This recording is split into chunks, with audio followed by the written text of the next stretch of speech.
Wiatmoko, Romo Kardinal, dan Bapak Uskup Pujo, serta para saudara-saudara sekalian. Beberapa waktu yang lalu sudah dikirimkan kepada Anda tulisan dan catatan saya sebagai persiapan saya, lebih persiapan saya. Namun, saya mau mengajak Anda sekarang melihat dengan cara seperti kemarin juga. Saya akan mencoba untuk membaca bersama Anda, kemudian kita berhenti, lalu memberi kesempatan kepada Anda untuk memberi catatan, pelengkapan, dan penyempurnaan, kemudian kita teruskan lagi, dan lalu terakhir, saya kira Romo Bismoko akan menyampaikan beberapa pertanyaan untuk refleksi nantinya. Saya mau share para sahabat yang terkasih. Saya melanjutkan yang kemarin dengan mengingat bahwa kemarin kita sudah menekankan apa yang kita hayati sebagai pribadi yang dilindungi oleh Santo Yusuf dalam kerangka pelayanan di Keuskupan Agung Semarang. Kita sudah mencoba melihat kemarin bagaimana Santo Yusuf menjadi pelindung spiritual kita. Salah satu wujudnya adalah Santo Yusuf yang dalam Injil tercatat sebagai orang kecil, pendiam, dan dalam istilah Bapak Paus ada dalam bayang-bayang Maria. Santo Yusuf yang dalam arti tertentu terpepet tidak ada dalam berita. Namun, Bapak Paus ingin mengajak kita keluar dari situasi itu dan mencoba menemukan seorang pembimbing dalam pelayanan pastoral yang tidak terutama di panggung, akan tetapi yang sederhana. Dan salah satu yang saya baca di dalam awal kehadiran Santo Yusuf dalam Injil adalah terus-menerus berharap agar supaya misteri mengenai tunangannya ialah Maria yang dikatakan mendapat karunia rahmat Roh Kudus yang besar, itu semakin lama semakin terwujud. Keutamaan pengharapan saya lihat mendapat garis bawah dalam hidup Santo Yusuf, dalam hidupnya dengan Maria, yang memang sungguh dia kasihi. Maka sebelum semua peristiwa itu dikatakan perawan Maria yang dipertunangkan dengan Yosef. Oleh sebab itu, peran Roh Kudus yang memberi terang kepada Yusuf dan seluruh peristiwa keluarga kudus nampaknya sangat penting kita perhatikan, baik dalam kaitan dengan mimpi maupun dalam kaitan dengan seluruh perjalanannya. Santo Yusuf bersama seluruh keluarga Nazaret, komunitas yang berziarah, semuanya menatap ke depan. Dan kalau Yusuf bergaul dengan Maria dan Yesus, seluruhnya adalah menatap ke depan, karena baik Yusuf maupun semua orang Israel sebenarnya tetap sudah memiliki pengharapan akan datangnya Mesias. Dan dengan peristiwa tunangannya itu, bagi Yusuf jelas bahwa Mesias sungguh tidak lama lagi datang. Oleh sebab itu, saya ingin mengajak Anda sekalian memakai cara pandang yang serupa kalau memandang Patris Corde, yaitu dengan hati Yesus yang penuh pengharapan akan hadirnya Sang Mesias dalam keluarganya, dalam komunitas, dan karena itu juga dalam masyarakat. Kalau sekarang saya perlihatkan lagi makna dari rekoleksi, kolere, mengingat-ingat, maka melanjutkan yang kemarin, kita tetap berpegang teguh pada mencari mencari kehadiran Sang Mesias dalam diri saya, dalam komunitas pastoran saya.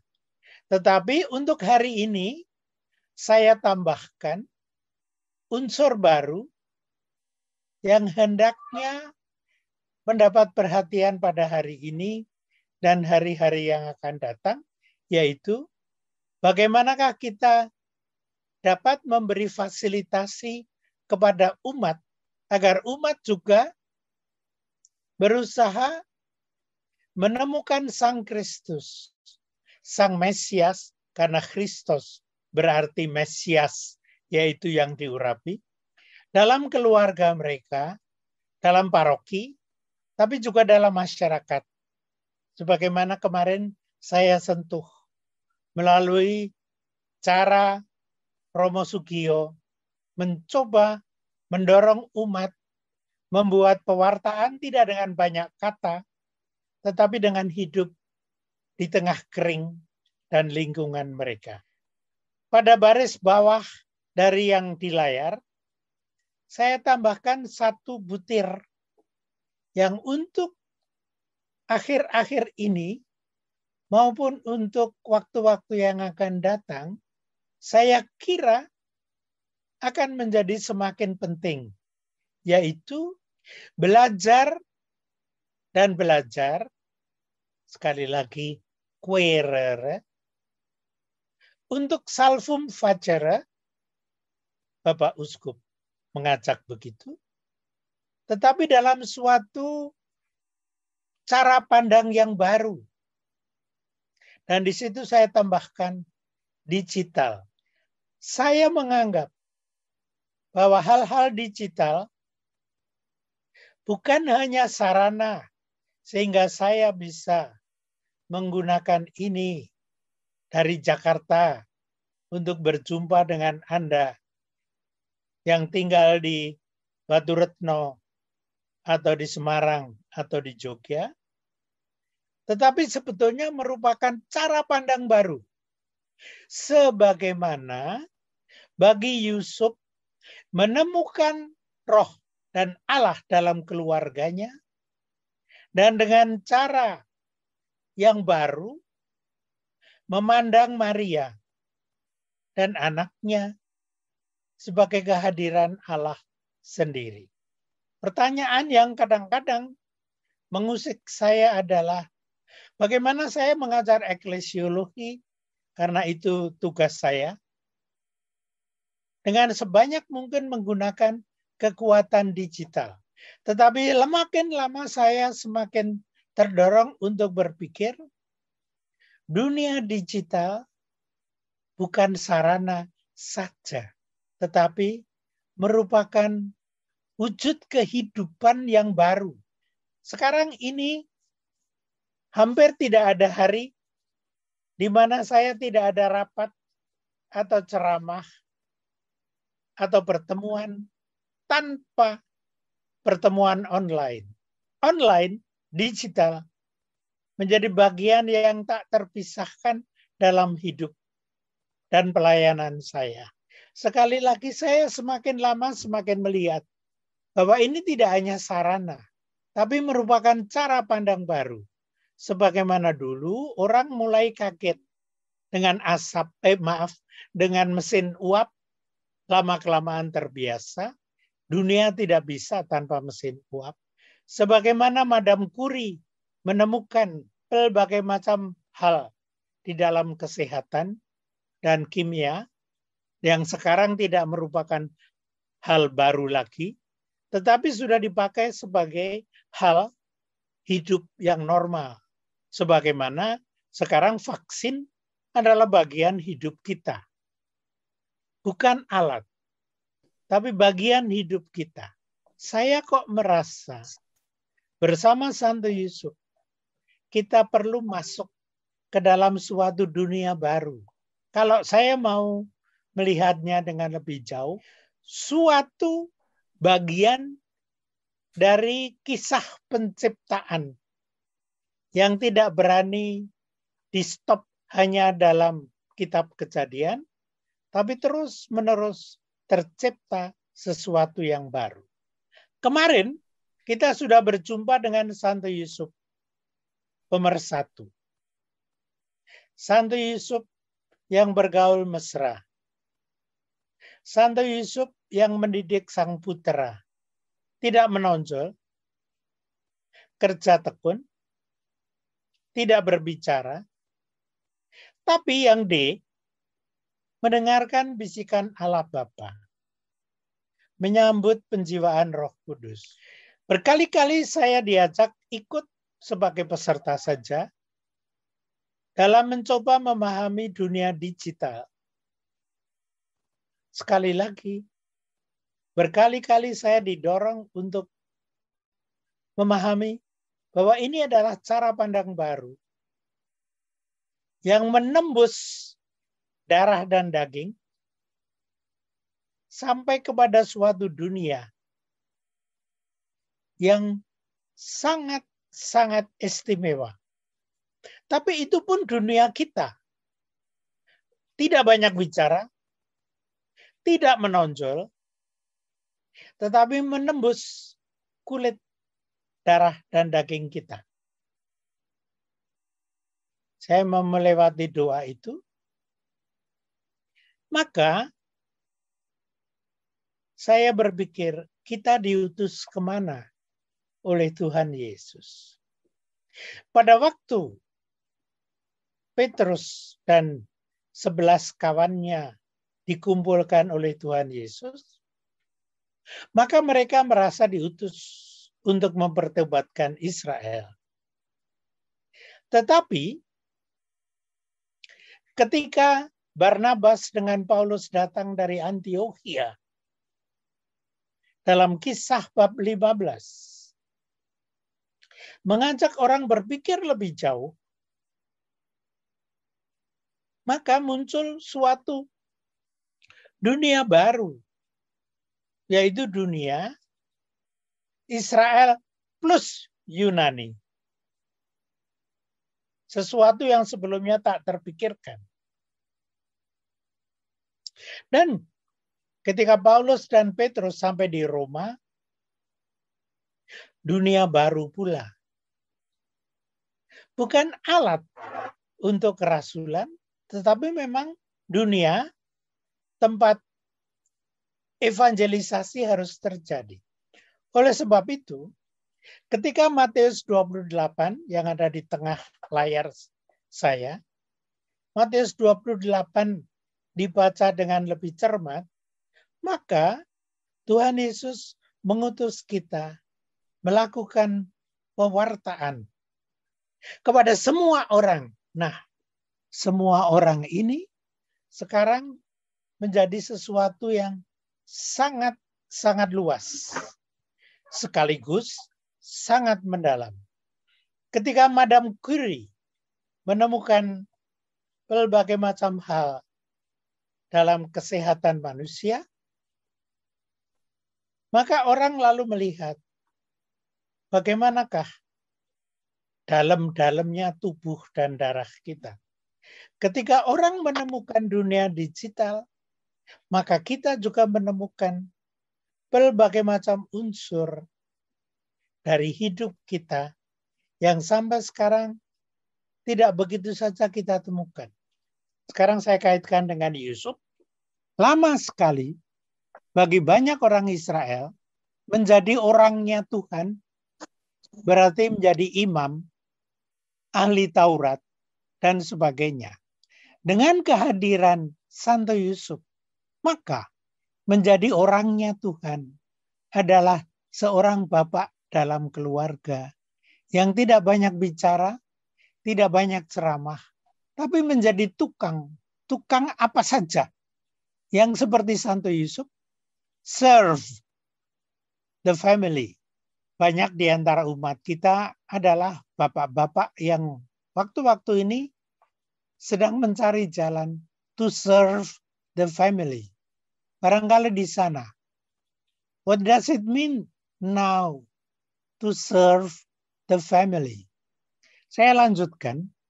Salah satu bentuk yang di layar saya tuliskan adalah mempersatukan. Dan kalau kita membaca baik-baik banyak hal, sekarang ini merupakan problem besar. Bagaimanakah the father of the family mencoba mempersatukan keluarganya karena harus stay at home. Mempersatukan dengan semua keluarganya stay at home. Kelihatannya dengan sendirinya akan jalan pada waktu anak masih bayi dan anak-anak.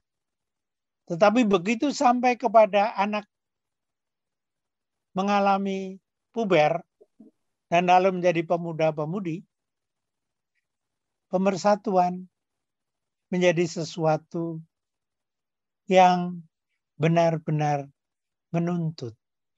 Pengutusan pemersatuan adalah pengutusan yang dalam eklesiologi adalah bagian dari imam.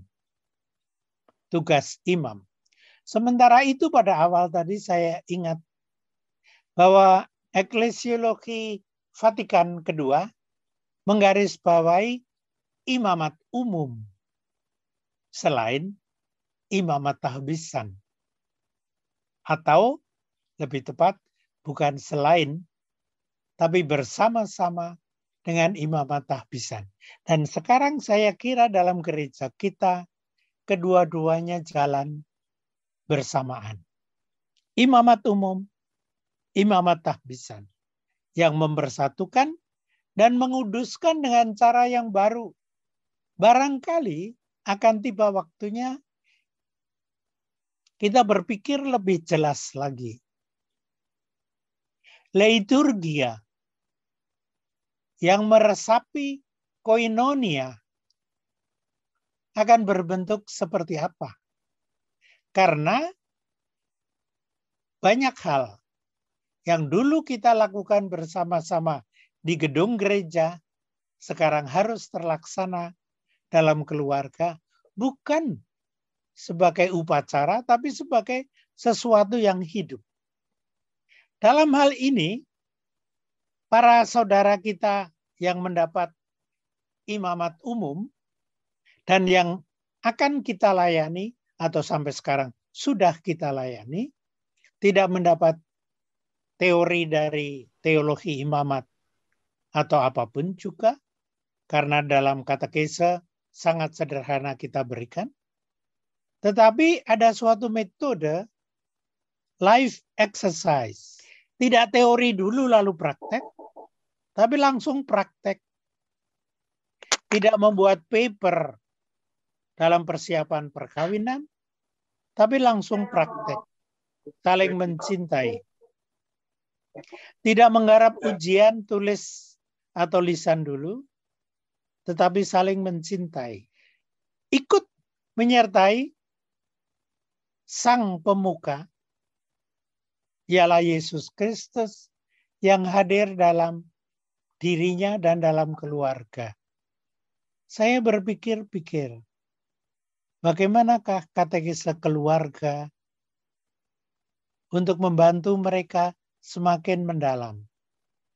Saya mempunyai banyak saudari dan saudara kemanakan dan sebagainya yang tersebar di seluruh kota Jogja sampai ke desa-desa sekitar yang kerap kali dalam pertemuan online keluarga mengatakan minggu depan aku mau misa di Surabaya.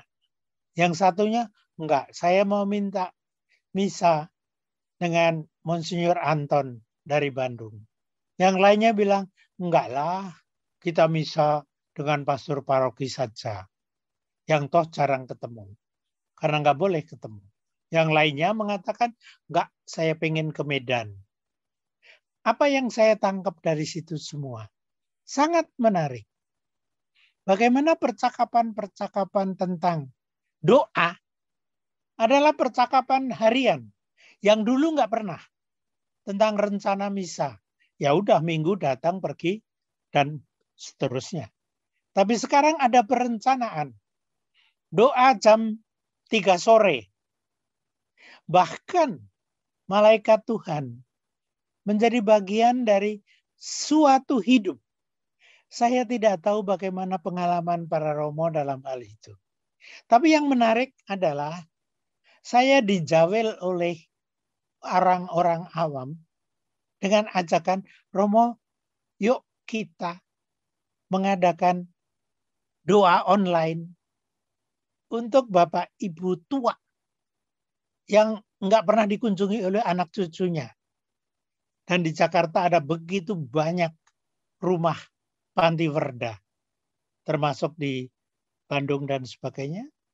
Lalu sekelompok orang itu mengajak berdoa untuk para ibu dan bapak yang kesepian atau di rumah sakit atau di rumah masing-masing karena anak-anaknya sibuk dengan berbagai macam hal.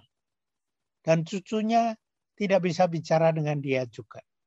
Para sahabat sekalian, itu life exercise yang saya temukan pada umat yang perlahan-lahan terdorong untuk memberi perhatian kepada orang-orang yang nggak mendapat perhatian. Sudah muncul beberapa kelompok yang mencoba untuk menghubungi tempat-tempat tahanan dan sebagainya. Saya merasa di situ ada nilai rohani yang dijabarkan secara khusus. Gambar yang kemarin saya perlihatkan adalah gambar yang menunjukkan relasi Allah dengan manusia. Yesus Kristus bagi kita jembatannya. Pertanyaan besar adalah, bagaimanakah roh bisa kita minta untuk membantu pelayanan-pelayanan kita yang baru? Saya merasa kerap kali, mudah-mudahan Anda tidak marah, bahwa urusan COVID ini akan berbulan dan mungkin bertahun. Tapi, saya lalu teringat pada zaman tahun 50-an, pada waktu influenza masih menjadi sesuatu yang baru. Tapi sekarang influenza sudah menjadi sesuatu yang harian. Cukup minum obat flu. Beberapa bulan yang lalu kami mendapat suntikan flu untuk 1 tahun. Apakah tidak mungkin Tuhan memperkenalkan dunia yang baru lagi juga dalam rangka sakit? Supaya apa? Supaya hidup kita memang memakai karnis, darah dan daging, tapi terhubungkan dengan Allah. Dan bagaimana kita mengajak diri kita sendiri menghayati itu, dan bagaimana kita melakukan pastoral penggembalaan jauh melampaui atau menembus kulit-kulit yang sampai sekarang kita punyai. Kulit yang saya maksudkan adalah peraturan-peraturan liturgis yang tentu sangat diperlukan. Namun, ketika ada dunia baru seperti dunia digital dan sebagainya, jangan-jangan kita memerlukan suatu pola liturgis yang baru. Kisah bab 2 ayat 41 sampai 47 menunjukkan bagaimana gereja pertama berkunjung satu sama lain, saling memberi, berbagi milik. Dalam perkembangan waktu itu kita lakukan juga. Pertanyaan berikut, sekarang bagaimanakah pastoral kita untuk berbagi milik sekarang de facto akan terwujud. Pada waktu kita sulit untuk berjumpa satu sama lain, namun masih ada kemungkinan untuk berjumpa dengan cara lain. Sebab, dan ini yang menjadi keprihatinan saya, apakah betul atau salah pikiran saya? Kepada kita dibentangkan suatu dunia yang baru, dunia digital, pertemuan-pertemuan virtual yang jangan-jangan sedang menantikan kita di ujung jalan sana. Di samping hal-hal yang erat berkaitan dengan pergaulan lintas suku dan iman. Maka kalau Anda lihat sekarang kata karnis di sebelah kanan, saya beri warna merah dan kuning. Karena jangan-jangan karnis sekarang ini tidak bisa dihitung hanya dengan darah dan daging. Setiap hari saya memang memeriksa gula saya karena saya diabetes, itu darah dan daging. Tapi selain itu, saya juga memeriksa oximeter, H2, oksigen, dan sebagainya. Yang dulu nggak pernah saya pikirkan. Kok disuruh meriksa? Kalau nanti dibawa menuju ke arah eschaton, saya kerap kali terkesan sekarang ini banyak orang sungguh mendoakan requiescat in pace. Dia beristirahat dengan damai. Tapi semakin lama semakin banyak orang yang merasa perlu membangun komunikasi dengan bapak dan ibunya yang sudah menghadap Tuhan.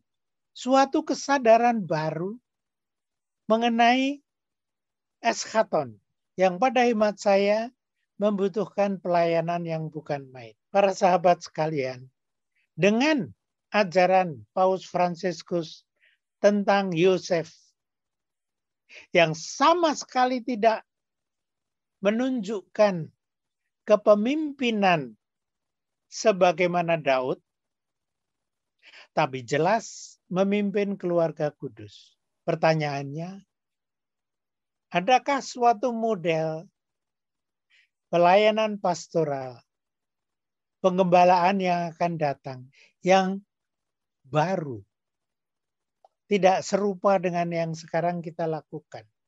Kalau saya membandingkan berbagai macam hal itu, lalu saya berpikir-pikir, jadi kalau begitu, kita diutus kemana? Kemarin kita sudah berbicara mengenai persaudaraan, partisipasi, tugas wewenang, daya guna pelayanan. Tapi relasi pastoral ini harus saya akui masih merupakan suatu yang penuh dengan misteri.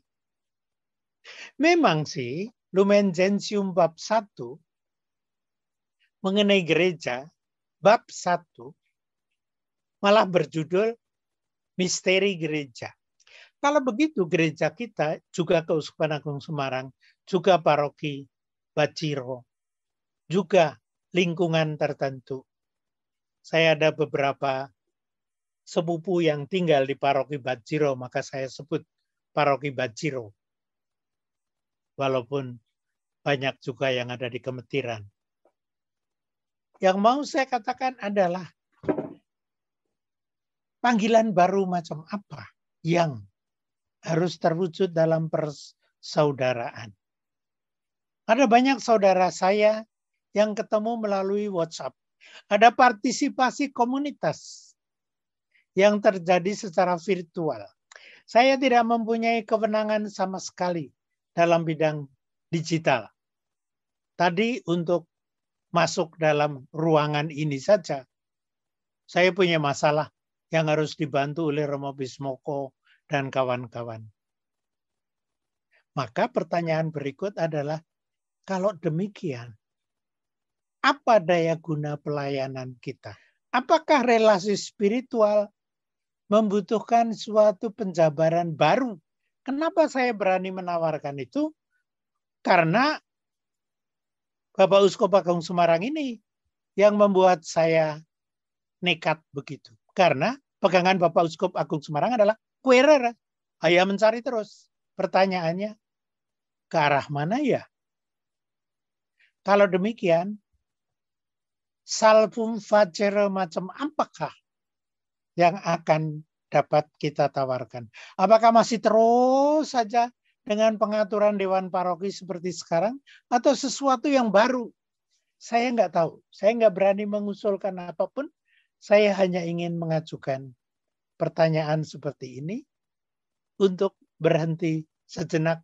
Romo Bismoko, silahkan untuk membuka tanya jawab atau pernyataan dan tanggapan. Monggo Romo Bismoko. Baik, terima kasih Romo Mardi.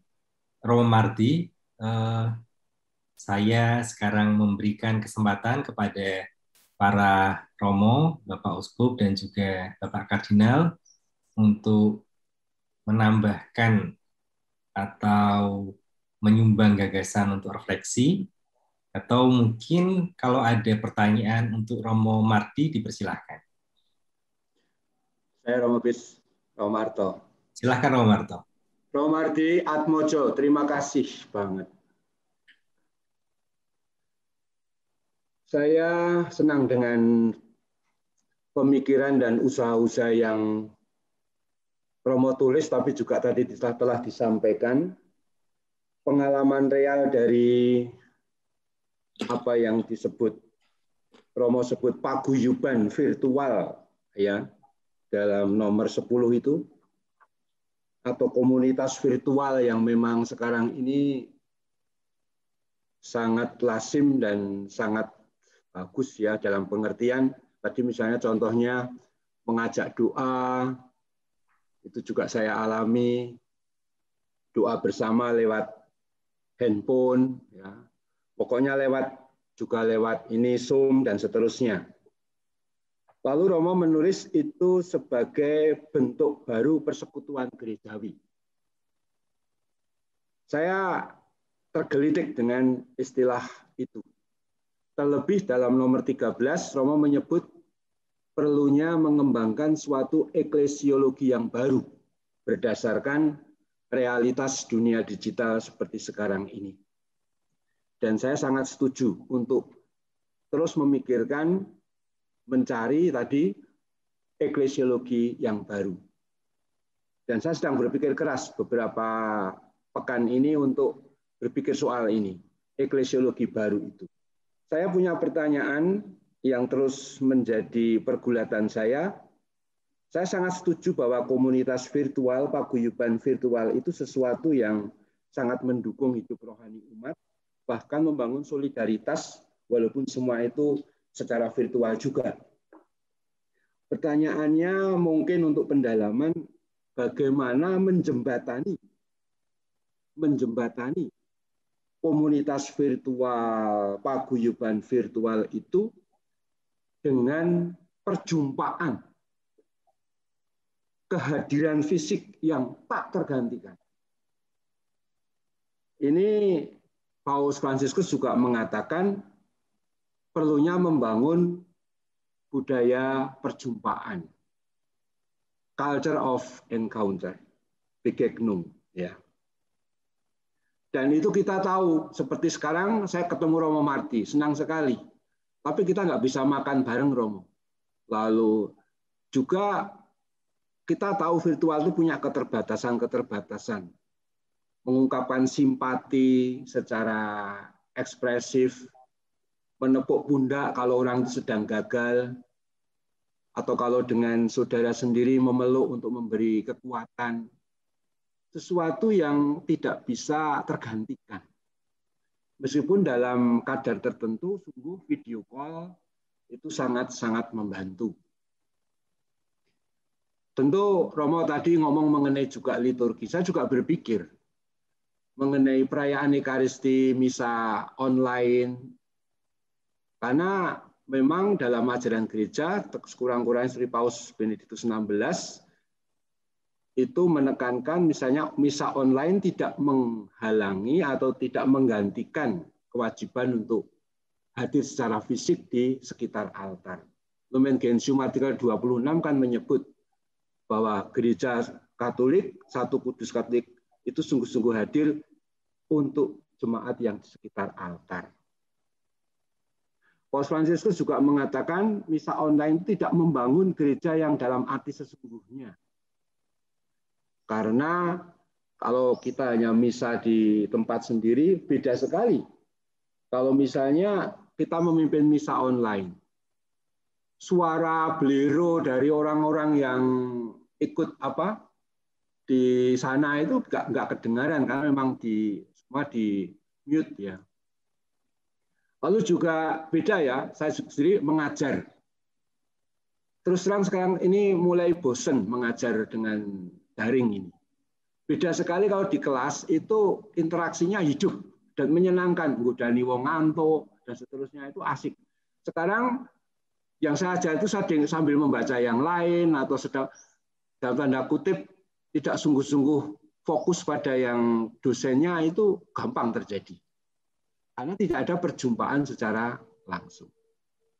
Di lain pihak saya setuju dengan Romo, perlunya eklesiologi baru sebagai tadi komunitas virtual, paguyuban virtual sebagai bentuk persekutuan gerejawi yang real dan harus kita pikirkan tempatnya. Maka sebelum ke pastoral baru, gagasan eklesiologi baru bagi saya juga penting supaya tidak asal spontanitas dari konsep pastoral kan mesti bukan hanya sebuah spontanitas, tetapi mesti mengalir dari suatu paham yang sungguh-sungguh kokoh. Saya kira itu pandangan saya. Eklesiologi baru yang harus kita pikirkan, baru kemudian memang pastoral yang tadi disampaikan Romo Marty. Bagaimana arahnya? Meskipun dalam praktek kita selalu praktek dulu tadi disebut, baru berteori. Dalam gereja kan sakramentologi juga gitu Romo. Tidak ada refleksi sakramenta in general dulu, tapi pada umumnya in specie dulu, baru kemudian direfleksikan. Itu selalu begitu memang. Tapi toh kita perlu ada paham eklesiologi baru, yaitu yang saya sedang ikut berpikir, mungkin Romo bisa memberi tambahan inspirasi. Terima kasih, Romo Marty. Terima kasih Romo Marto. Tadi pagi saya sempat ngobrol-ngobrol dengan Romo Marto bercerita mengenai Romo Marty, dan ternyata Romo Marty dulu adalah dosen dari Romo Marto, dan Romo Marto ya, adalah betul. Dan saya. Ngasih A dulu. Jadi saya ini cucu mahasiswanya Romo Marty. Romo Marty dipersilahkan untuk menanggapi. Mungkin kalau boleh usul Romo Bismoko, biar ada orang lain dulu yang menyampaikan gagasan, lalu nanti bisa percakapan lebih luas. Baik, saya persilahkan. Tahu. Baik, Romo Marty. Romo-romo yang lain, juga Bapak Kardinal dan Bapak Uskup, dipersilahkan untuk menyampaikan sharing dan juga permenungannya atau mungkin kegelisahannya yang muncul selama rekoleksi ini. Romo Bismoko. Silahkan Romo Willem. Ya, terima kasih Romo Marty. Terima kasih, jumpa lagi di dalam situasi yang istimewa ini, luar biasa. Meskipun bukan lulusan sekolah luar biasa.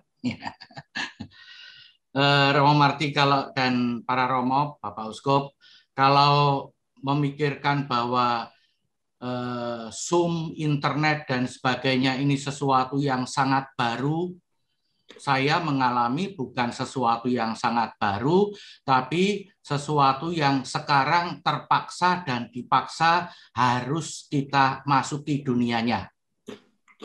Tahun 2000, Santo Yohanes Paulus II sudah membuat dokumen tentang gereja dan internet yang mengajak untuk masuk ke dalam dunia ini.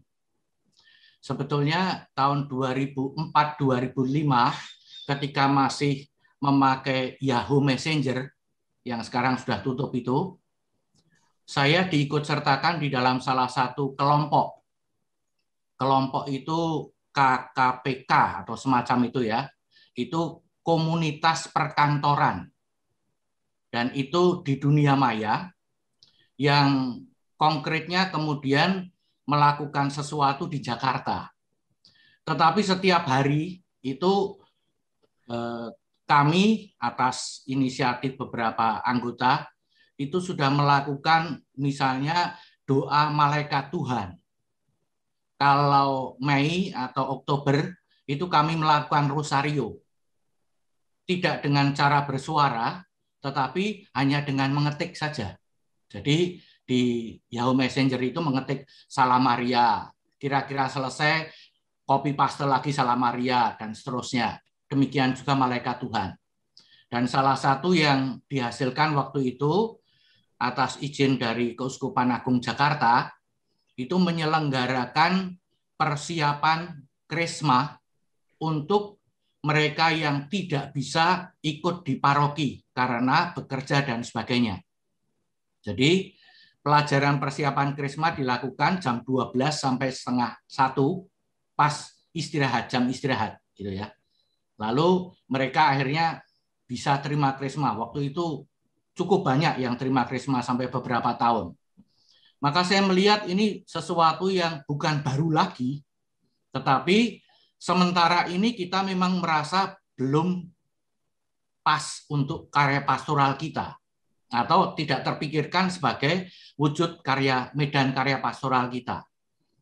Sekarang dengan adanya pandemi, ini kita dipaksa untuk melihat ini sebagai salah satu bentuk karya pastoral yang nyata.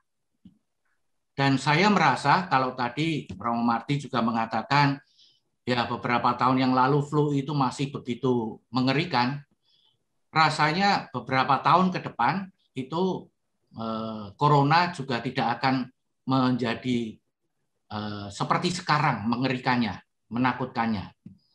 Lalu ada kemungkinan bahwa bentuk pastoral di dalam internet ini akan juga ya menjadi alternatif bentuk lain dari perjumpaan-perjumpaan, tetapi tidak menjadi satu-satunya bentuk perjumpaan. Oleh karena itu, ya saya cenderung untuk masih tetap yang usaha perjumpaan nyata offline itu dilaksanakan, tetapi memang kita memang mulai menseriusi yang bentuk online ini. Salah satu yang saya pikirkan atau salah satu yang muncul di pikiran saya dari beberapa pengalaman adalah bahwa keluarga-keluarga itu seringkali mereka membutuhkan bahan. Kalau kita mengatakan, keluarga-keluarga berdoalah. Kepada calon manten ketika kanonik, kita mengatakan sesudah menikah nanti coba kalian berdoa. Nanti kalau sudah punya anak berdoa. Waktu kita baptis kita juga mengajak cobalah berdoa bersama. Saya coba cek beberapa kali, ternyata mereka bilang nggak tahu mau doa apa, Romo. Nggak tahu mau bicara apa tentang iman. Ya, saya hanya mengatakan, Mbok ya pokoknya ada kesempatan untuk bicara bersama. Nah, oleh karena itu saya memikirkan bagaimana sekarang justru kesempatan yang baik kalau bisa ada yang menyediakan bahan-bahan untuk untuk keluarga-keluarga itu melakukan doa bersama, melakukan pembinaan iman bersama. Lalu kita tidak lagi hanya sekedar dari paroki, dari para katekis, dari para romo, tetapi orang tua misalnya, atau kaum muda dalam keluarga itu sudah mulai juga membina diri untuk menjadi pewarta-pewarta, menjadi pemimpin-pemimpin doa, dan sebagainya. Bukankah dengan demikian mereka sedang melaksanakan imamat umum mereka? Dan ini membuat mereka sendiri kemudian menjadi, ya kalau pakai istilah yang lain, kader-kader dari gereja Katolik, kader-kader iman di tengah-tengah masyarakat, mulai dari keluarga. Satu hal misalnya yang menarik dari APP ini, ada 69% lingkungan yang tetap melaksanakannya secara online. Baik itu dengan WA, voice, dengan Zoom, dan dengan cara-cara lain. Artinya kerinduan umat untuk itu, untuk berjumpa itu masih. Dan saya menemukan di sini ada 2 lingkungan yang konkret melakukan aksi APP. Menurut saya ini salah satu tidak minta Roh Kudus, ini sudah karya Roh Kudus di dalam kehidupan umat yang seharusnya juga membuat kita bersyukur. Dan ketika saya tanya melalui semacam formulir begitu, saya tanya kepada umat ya, itu saya minta mereka mencentang jawabannya hanya ya dan tidak. Gitu. Saya tanya, apakah mengajak keluarga untuk menemukan 2 kegiatan paroki yang membuat paroki semakin mulia, nampak mulia. Yang menjawab ya 144, yang menjawab tidak 13. Apakah mengajak keluarga untuk menemukan 2 kegiatan lingkungan? Lalu, apakah mengajak keluarga untuk menemukan 2 kegiatan warga lingkungan yang membuat mereka tampak mulia? Saya mendapat masukan bahwa ini tidak pernah terpikirkan oleh mereka untuk melihat karya roh di dalam paroki, kegiatan paroki, kegiatan lingkungan, ataupun kegiatan sesama warga lingkungan. Tapi dengan pertanyaan ini, mereka diingatkan. Nah, ini memang ini secara online ya, secara online. Tetapi saya rasa ini membantu kita, membantu mereka juga untuk mulai, ya kalau melakukan itu, bersyukurlah, berdoa syukurlah. Lalu memang saya beri dalam formulir itu 1 kotak kosong untuk membuat doa.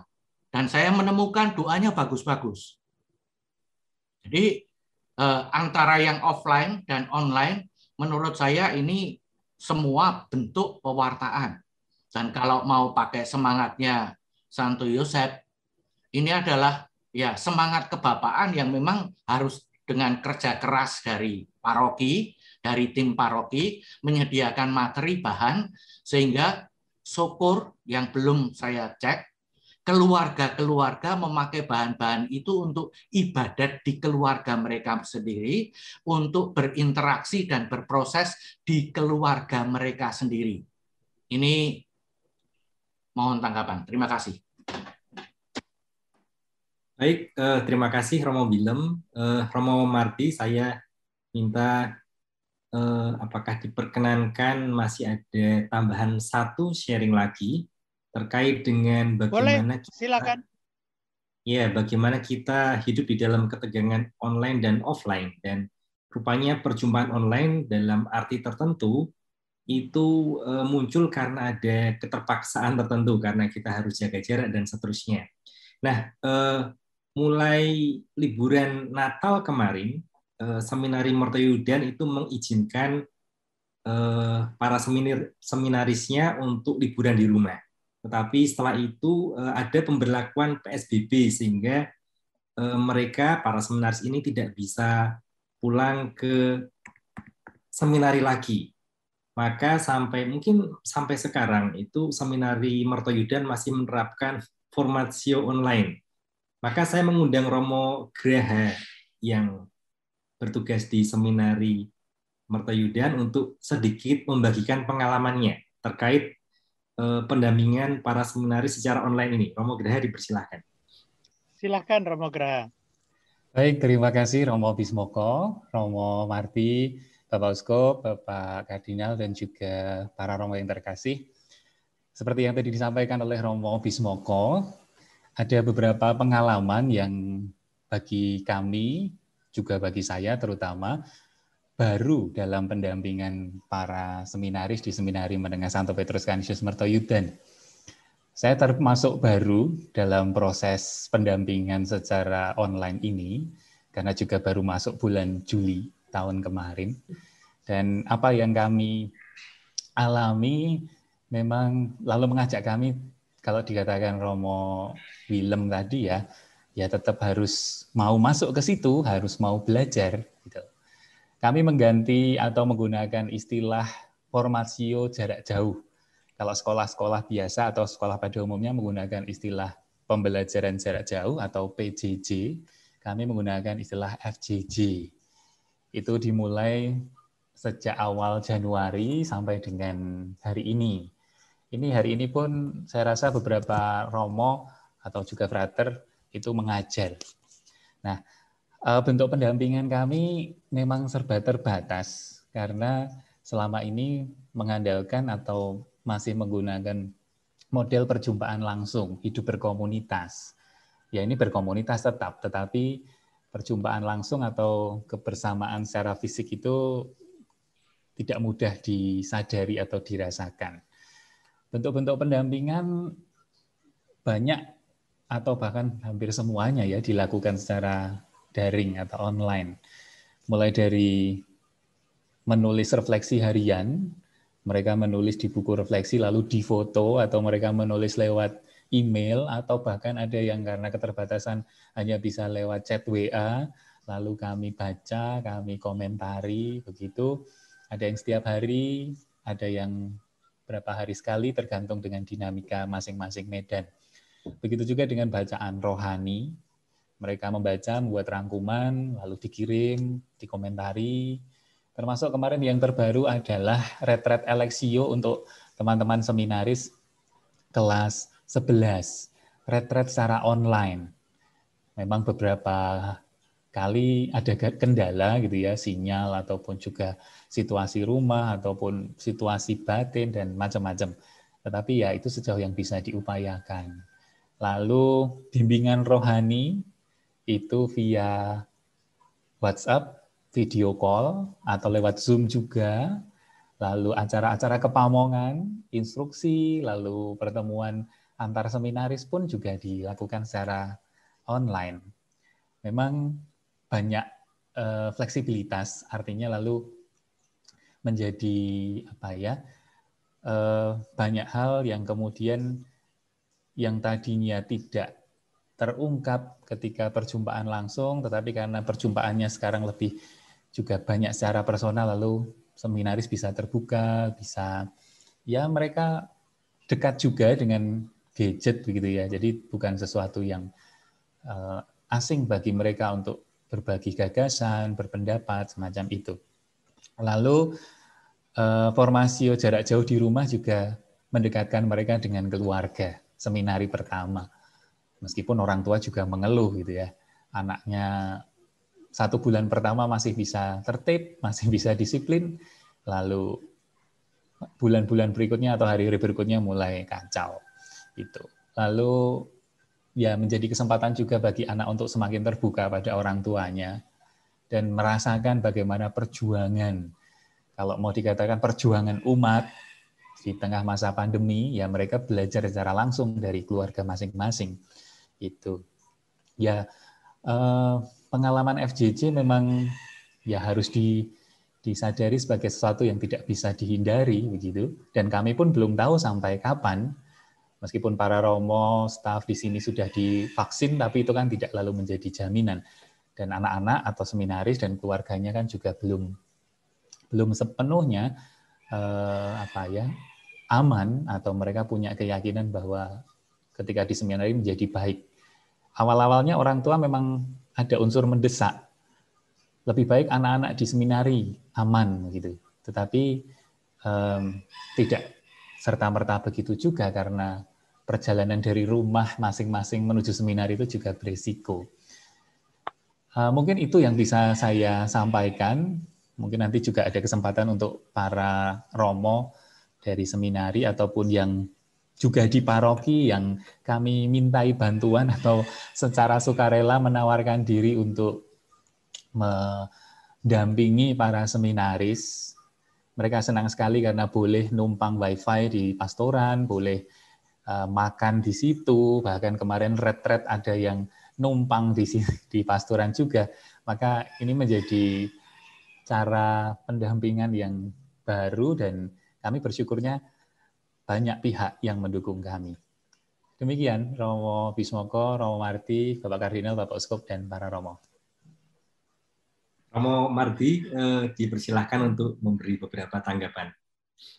Saya mengucapkan banyak terima kasih kepada semua saudara yang menyampaikan gagasan, dan saya yakin, apalagi saya melihat di chat room ada banyak sekali komentar. Dan ini bagi saya sangat mengembirakan. Saya ingin mempersilahkan Anda sekalian membaca yang ada di chat room. Karena di sana ada beberapa gagasan yang bagus sekali. Meneruskan apa yang dikatakan Romo Graha maupun yang dimulai oleh Romo Marto. Saya ingin menarik garis yang tebal di bawah kata-kata Romo Willem mengenai ini bukan atau ini atau itu. Tetapi ini adalah sesuatu yang merupakan panggilan dan undangan kita untuk menggali terus satu. Apa artinya penciptaan? Jadi teologi penciptaan saya anggap perlu dikembangkan, tidak hanya teologi dalam arti eklesiologi. Karena yang merupakan penciptaan Tuhan itu seberapa jauh, seberapa luas, seberapa dalam. Sudah banyak orang yang mencoba menemukan apakah ada yang hidup di planet-planet. Oke.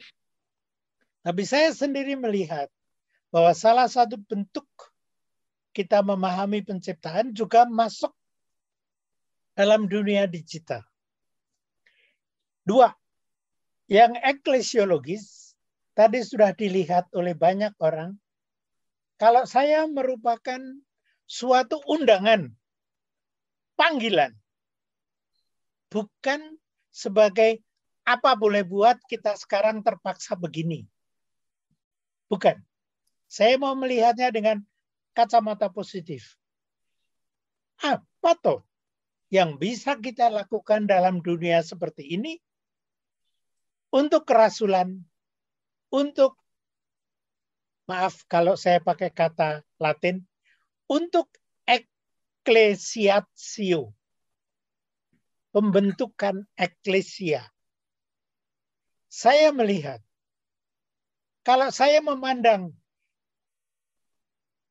yang disebut konsili pertama sampai konsili 8, apalagi kalau nanti diteruskan dengan konsili Trente dan Vatikan pertama dan Vatikan kedua, maka banyak sekali gagasan yang dulu pada konsili pertama dan konsili kedua dan ketiga enggak terpikirkan.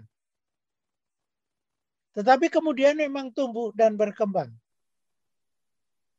Dan saya kira orang seperti Romo Bismoko pasti mengetahui bagaimana perkembangan dalam bidang moral, teologi moral, yang tumbuh sedikit demi sedikit, dan lama-kelamaan kita sampai kepada suatu posisi yang coba kita pikirkan baik-baik. Dalam kaitan dengan moral, saya sangat ingat jawaban Paus Fransiskus ketika ditanya tentang soal LGBT, dan dia menjawab, kalau nggak salah ya Romo Bismoko, dia memberi jawaban, siapakah saya untuk memberi penilaian? Fransiskus loh yang mengatakan itu, bukan saya. Poin saya adalah, di hadapan kita sekarang terbentang suatu alam semesta. Kalau dulu kita melihat alam semesta di luar sana, sekarang saya melihat alam semesta yang ke dalam. Dan poin ini bagi saya merupakan undangan yang bukan main. Dan saya senang dengan sharing Romo Graha tentang Romo Graha? FCC, Romo. FCC. Formasio jarak jauh. Ya, formasio jarak jauh bagi saya itu sangat penting. Nah, mungkin orang akan berkata, ya orang tidak memperhatikan, atau kalau dalam kuliah siapa tahu mereka membaca buku lain. Betul. Sangat betul. Tapi jangan mengira bahwa dalam kuliah di mana kita berhadapan-hadapan, semua pikiran para mahasiswa tertuju pada yang kita katakan. Tidak sedikit mahasiswa yang tidak mendengarkan baik-baik pun kalau kita kuliah bersama. Saya masih ingat teman saya kuliah dulu, sekarang dia sudah meninggal, maka saya berani cerita. Itu setiap kuliah di Kendrungan tidur. Tidur. Walaupun kurang ajarnya, kalau ujian selalu dapat 8, 9 dan 9,5. Dan kadang-kadang dia bangun tidur langsung bertanya dan cocok. Saya nggak tahu bagaimana itu terjadi. Yang mau saya katakan adalah dunia kita sangat tumbuh dan berkembang. Oleh sebab itu, saya ingin melanjutkan sebentar apa yang tadi sudah saya buka, di mana tempatnya. Apakah keluar? Iya, Romo, sudah keluar. Oke. Tadi peresapan nilai kan dulu slide from the current slide. Yang ini kita pengen saya garis bawahi sekarang. Ajaran dari guru saya liturgi di Kendrungan dulu. Pada akhirnya yang merupakan berkat bagi kita bukan bahwa kita berlutut. Bukan bahwa kita mengatupkan tangan. Tapi bahwa hati kita tertuju kepada Tuhan. Saya tidak putus asa. Ini pun dapat terjadi dengan cara digital. Artinya apa? Bahwa dengan cara digital, Tuhan menyentuh manusia. Bagi saya, ini merupakan sesuatu panggilan yang bukan main. Para sahabat sekalian, saya tidak ingin mengatakan bahwa seluruh kegiatan paroki atau gereja kita adalah digital. Bukan. Tentu ada berbagai macam kegiatan yang lain. Maka, seperti yang dikatakan Romo Marto pada awal, ini salah satu peluang orang juga mulai merasa berjumpa dengan Tuhan ketika James Watt menemukan penemuan-penemuannya. Buahnya adalah bagaimana Allah dipermuliakan. Dan Allah bisa dipermuliakan oleh sekian banyak orang yang tadi diceritakan oleh Romo. Siapa tadi? Baciro. Siapa tadi Romo Bismoko? Yang sesudah Romo Marto lalu bicara? Romo Willem. Romo Willem menceritakan mengenai bagaimana orang-orang dengan perkumpulan-perkumpulannya berusaha untuk ketemu Tuhan. Caranya sangat mengagumkan. Dan saya harus mengatakan, saya bertemu dengan begitu banyak umat Keuskupan Agung Jakarta. Bersama dengan Keuskupan Bandung dan Bogor dan Medan dan sebagainya dalam satu pertemuan yang sama. Yang tak pernah saya rasakan. Jadi, seluruh peristiwa pemersatuan, pada akhirnya pemersatuan dilakukan bukan oleh saya, tapi oleh Sang Kristus, oleh Roh Tuhan, bukan oleh Yosef yang pendiam itu, tapi oleh Roh sendiri juga. Dengan kata lain, maka diri pelayan masuk ke dalam proyek Tuhan. Kita, para imam, bersama dengan umat dan seluruh hati mereka, itu menyatu.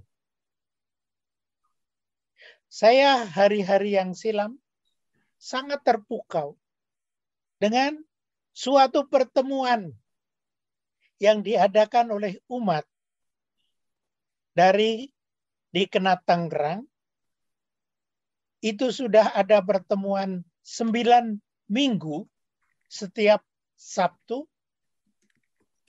studi tentang teologi dasar. Sesuatu kuliah yang tidak mudah.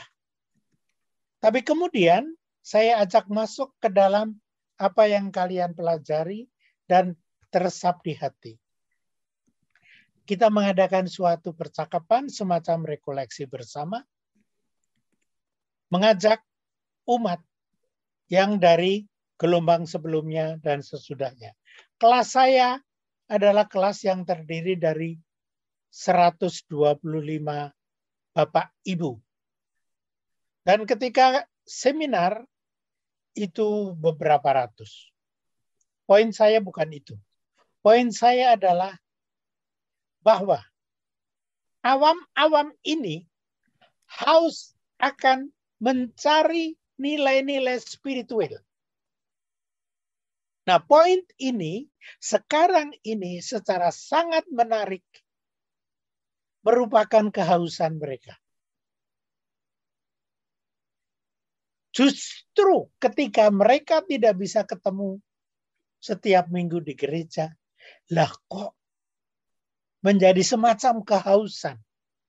Para sahabat sekalian, bagi saya di sana ada nilai spiritual yang luar biasa tinggi. Tradisi mengajarkan kita tentang kasih, sukacita, damai sejahtera, dan sebagainya. Tetapi ada satu yang berkembang, yaitu kehausan akan yang rohani. Itu bagi saya sangat mengagumkan. Dan di sana berkumpullah suatu bentuk gereja yang baru. Suatu gereja yang berkumpul karena hasrat mereka pada roh. Justru karena tidak ada pertemuan mingguan. Bagi saya itu sangat mengagumkan. Mereka memiliki care satu sama lain dalam hal pendalaman iman. Ada yang lalu mengadakan novena-novena, tetapi itu bukan novena dengan tanggal tertentu. Novena hanya pokok saling mengajari satu sama lain dalam hal itu. Nah, sekarang saya mencoba mengajak Anda memperhatikan ajakan dari akhir Injil agar kita menjadi saksi Kristus. Dulu, dan karena itu sangat dipentingkan, liturgi sangat mengikat kita. Dan itu sekarang pun masih dan oke saja. Tetapi koinonia bukan hanya untuk seperti waktu saya masih kecil. Saya masih ingat dari Kaliduren, saya diajak ke Kelepu atau ke Sedayu, dan Bapak Ibu saya selalu hanya mengatakan, yuk kumpulan.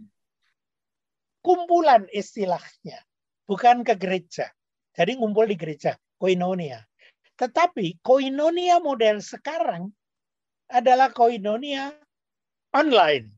Walaupun offline juga berguna. Kami sedang ada merencanakan minggu depan pertemuan offline dengan masakan Hongkong yang tertentu. Itu masih tetap ada.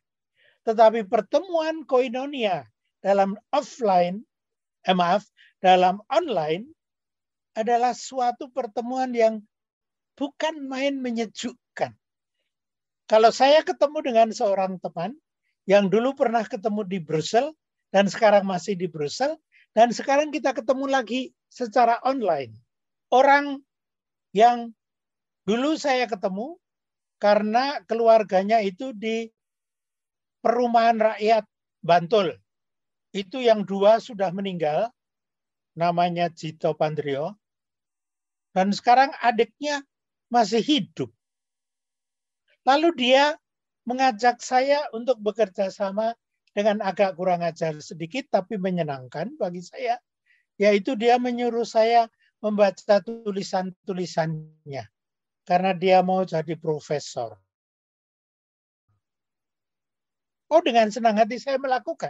Nggak pernah ketemu. Itu juga pertemuan online. Dan bagi saya sangat menyenangkan suatu model seperti itu. Sebagaimana tadi saya bilang, saya ketemu dengan teman yang dari Brussels. Tapi yang masih lebih bagus lagi adalah nomor 3, diakonia secara online. Dan saya harus mengatakan, disapa secara online itu adalah sesuatu yang bukan main. Ada banyak sekali umat saya yang begitu terharu karena mendapat selamat ulang tahun. Sekarang Romo Ageng yang ikut pertemuan ini juga baru ulang tahun. Padahal serumah dengan, sekomunitas dengan saya, tapi toh ikut rekoleksi Romo-Romo Keuskupan Agung Semarang hari ini. Tapi ada banyak orang yang nggak pernah mendapat ucapan ulang tahun, tapi pada suatu waktu dalam kelompok WhatsApp group mendapat puluhan selamat ulang tahun. Ini sangat menghibur. Itu koinonia. Dan memberi kegembiraan seperti itu adalah diakonia yang bukan main. Tapi yang masih bagus dan sekarang berkembang di Jakarta adalah yang pada nomor 4 saya tulis poimenik. Poimaino, memberi nasihat, bimbingan rohani. Di Jakarta saya kenal ada beberapa kelompok bimbingan rohani. Nggak pernah ketemu, hanya memakai online. Itu juga suatu bentuk gereja online. Saya melihat bahwa sekarang ini, kalau tidak salah, sedang ada kursus kitab suci dari Romo Yosef dan kemudian ada mengenai Konsili Vatikan II. Ini adalah ajaran-ajaran yang dulu sangat tidak mungkin. Sekarang bisa. Itu pun gereja. Saudara-saudara sekalian, ini menyebabkan bahwa kesaksian kita juga dapat melalui gerakan online. Yang mau saya katakan sekali lagi, bukan atau offline atau online, bukan. Tapi ini adalah suatu gambar dari dunia yang baru, tempat mempelai Kristus akan harus kita sambut dengan sepenuh hati. Apa yang mau saya katakan dengan demikian? Yang mau saya katakan demikian adalah saya membayangkan bahwa apa yang sering dikatakan bahwa orang Jerman sekarang tinggal 30% yang Katolik, itu secara administratif. Dan jangan-jangan dalam arti banyak orang muda kita secara administratif tidak, tetapi secara batiniah merupakan suatu komunitas. Dan ini memang sesuatu yang baru. Sebagaimana dulu pernah ada yang bilang, kamu bukan religius, bukan klerus yang baik. Kalau kamu tidak bersama-sama setiap pagi, setiap siang, setiap sore, dan pagi jam 3 berfir. Sekarang banyak sekali yang melakukannya secara pribadi dan tidak bersama dan dinyanyikan. Berbagai macam bentuk diakonia yang karitatif dan sebagainya dapat dikembangkan secara online maupun secara offline. Yang mau saya coba perlihatkan di sini adalah alternatif kemungkinan perkembangan gereja dan cara kita melayani umat dalam gereja. Sekali lagi, saya setuju dengan dikatakan beberapa teman, bukan atau offline atau online, tetapi ya offline, ya online akan menjadi cara kita berkumpul dan bersatu. Kenapa? Saya mau masuk pada aspek dogmatis. Kalau kita menyebut diri kita Katolikus, maka kata holos berarti menembus ke segala-galanya. termasuk kepada bidang digital, termasuk kepada mengajak mereka berkumpul lintas suku dan seterusnya. Maka pada waktu Sri Paus di Uni Emirat Arab maupun di Irak bersembahyang bareng dengan orang-orang beraneka ragam agama. Pada waktu para bapak uskup sembahyang dengan kelompok-kelompok lain, saya benar-benar berpikir mengenai penciptaan suatu eklesia yang integral dan terbuka. Bagaimana bentuknya saya belum tahu, tetapi saya melihat ini harus merupakan suatu panggilan bagaimana kita memang mempunyai yang khas, nomor 2, iman Kristiani, tetapi saya menggambarkan lebih besar atau sama dengan persekutuan lain. Ini adalah suatu gereja yang terbuka. Maka fokusnya tetap interpersonal, tetapi pakai plus. Sehingga persekutuan menjadi sesuatu yang sangat penting. Sesuatu kurungan. Maka saya ingin menggarisbawahi iman saya pada Sang Putra yang menjelma jadi manusia. Tapi saya lebih memakai kata inkarnasi saja. Sang Putra benar-benar ingin menyatu dengan orang-orang seperti Santo Yusuf yang sama sekali nggak diperhitungkan oleh pemimpin-pemimpin Yahudi. Dan saya percaya Roh akan memberi daya secukupnya kepada kita semua. Yohanes bab 20 ayat 22 saya pandang serius. Bahwa Sang terbangkitkan menyatukan kita. Bagaimana nanti saya percaya beliau. Visi akhir kita kepada Allah Bapa. Dan Allah Bapa adalah Bapa semua orang. Nah, para sahabat sekalian, gereja saya lihat memang tumbuh dan berkembang. Tetapi bahkan kredo dan berbagai macam bagian tadi adalah semper reformanda. Tapi saya ingin mengajak Romo Graha meneruskan gagasan dari Muhammadiyah. Mertoyudan, salam untuk rektornya. Ada di situ. Reformanda dalam arti forma adalah bentuk. Saya mau serius dengan kata bentuk. Karena sakramentum adalah tanda dan sarana. Arah finalnya adalah Allah sendiri.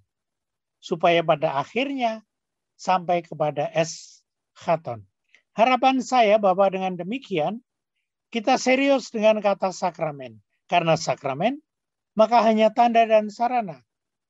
Tapi yang nomor 1 adalah persekutuan kita, persaudaraan kita dalam Tuhan. Dan ini bentuknya adalah sesuatu yang terus reformanda, terus tumbuh dan berkembang. Sekali lagi, ada unsur-unsur yang dalam paroki kita perlu tetap dijaga baik-baik.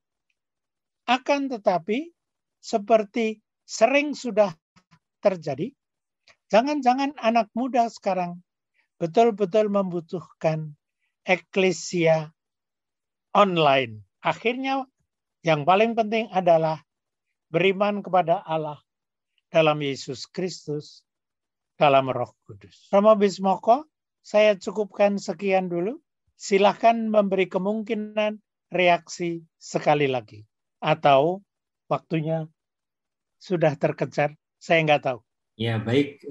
Terima kasih, Romo Marty. Kita masih mempunyai waktu kurang lebih 20 menit, sehingga kita masih bisa membuka kesempatan kepada romo-romo untuk menyampaikan gagasan yang timbul atau mungkin permenungan yang timbul selama mengikuti pemaparan dari Romo Marty ini.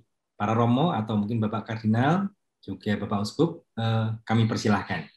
Saya Romo. Silahkan Romo Ipeng, Romo Heri, MSF, silahkan. Romo Matias Mojo, para Bapak Uskup dan juga para Romo yang terkasih, saya tergelitik dengan tema pertobatan pastoral di Triduum Pembaharuan Imamat kita ini terkait dengan medsos, ya, internet dan juga kehidupan pastoral nantinya. Saya tertarik dengan tema justru dari dua tahun terakhir, tema Hari Komunikasi Sosial Sedunia yang diadakan oleh Bapak Suci. Untuk tema Hari Komunikasi Sosial Sedunia ke-55 ini, yang nanti akan kita rayakan sekitar Mei begitu, Bapak Paus memberi tema datang dan lihatlah. Berkomunikasi dengan menjumpai orang lain apa adanya. Tema yang sangat mendarat seperti yang tahun lalu ke-54 itu hidup menjadi cerita, sehingga kelihatannya Bapak Suci dan juga gereja ingin melihat bahwa alat-alat komunikasi medsos yang marak ini ingin diberi makna lebih dalam begitu.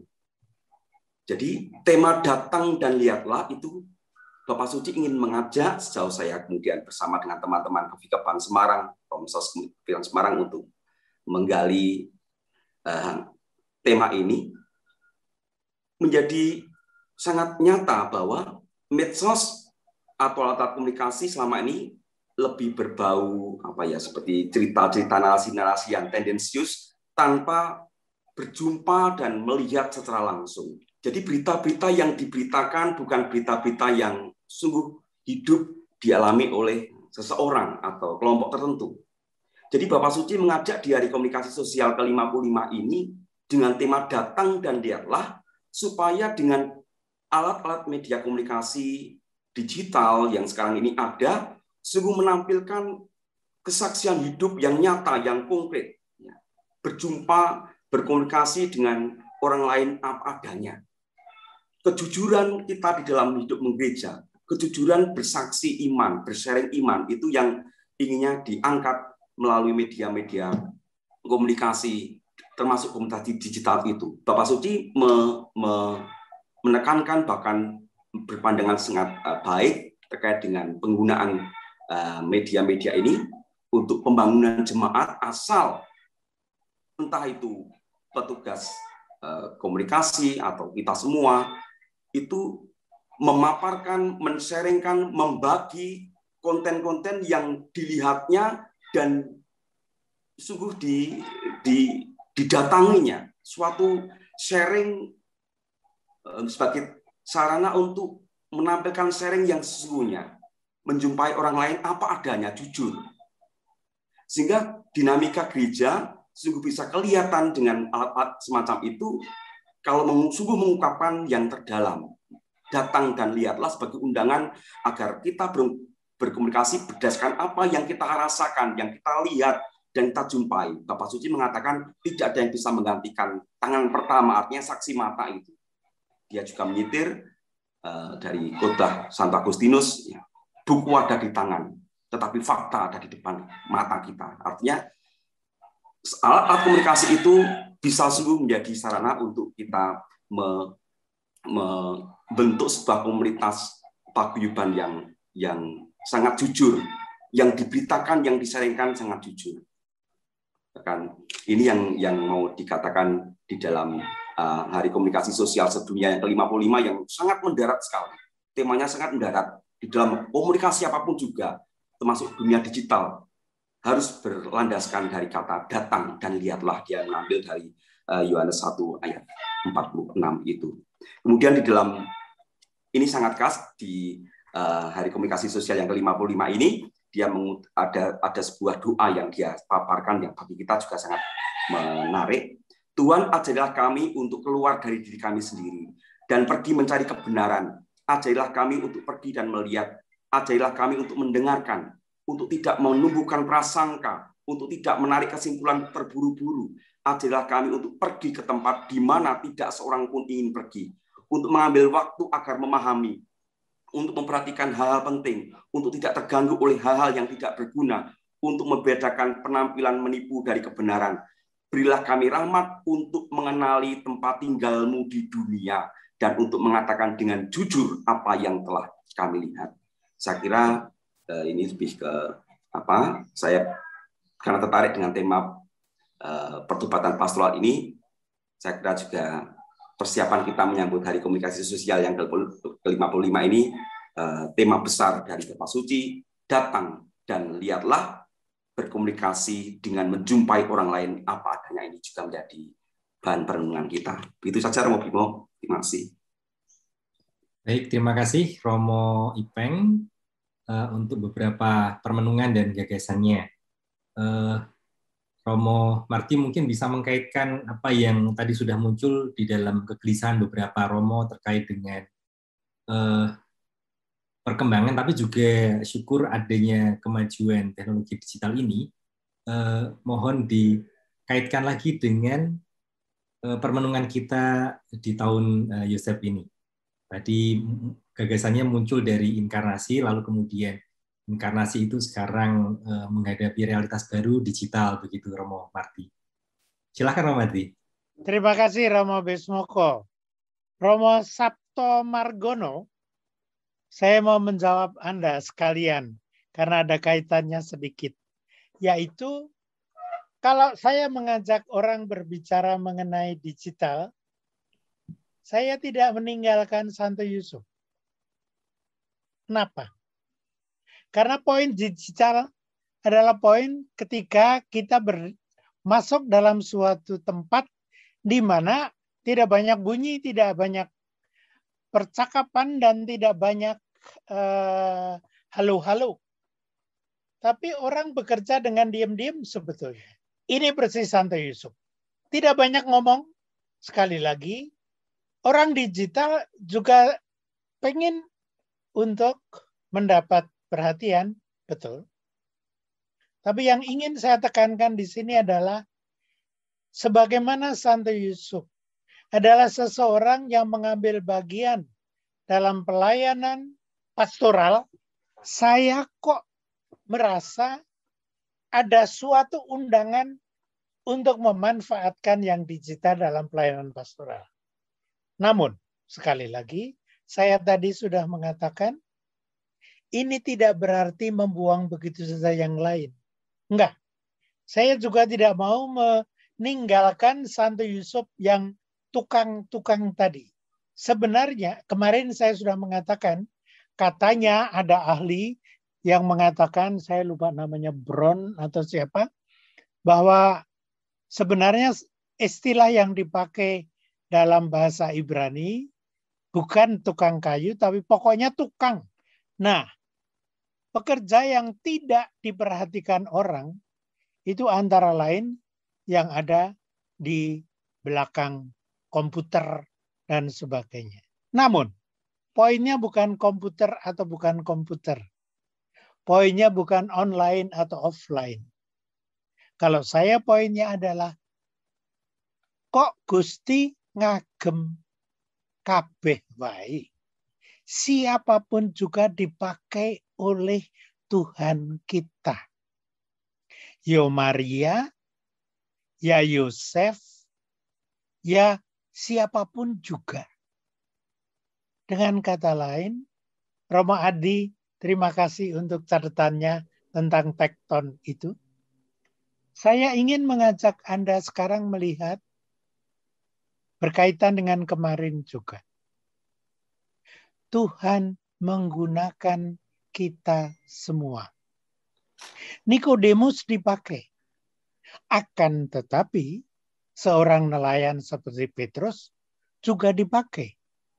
Dan jangan lupa, jelek-jelek seorang yang ekstremis seperti para anggota mereka yang pengen berperang melawan Herodes dan sebagainya, itu pun dipakai. Orang yang sangat haus kekuasaan seperti Yohanes dan Yakobus, sehingga memakai ibunya untuk minta jabatan, juga dipakai. Yang mau saya tekankan adalah saya ingin mengajak dengan memilih kita ikut Tuhan, marilah kita sadar bahwa dalam hari kedua untuk pelayanan kita tersedia arena pelayanan yang luar biasa luasnya.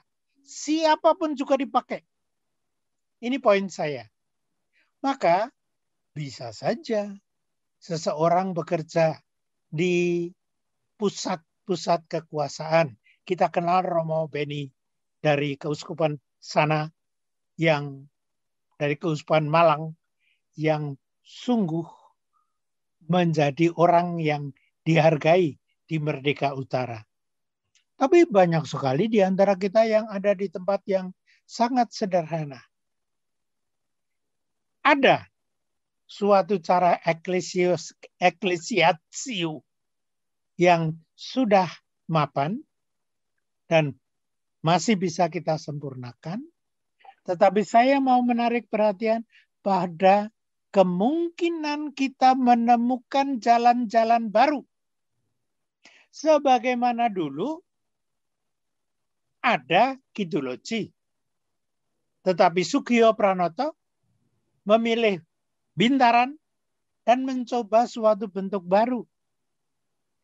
Nah, bentuk baru apakah yang dapat kita lakukan dalam gereja yang sekarang?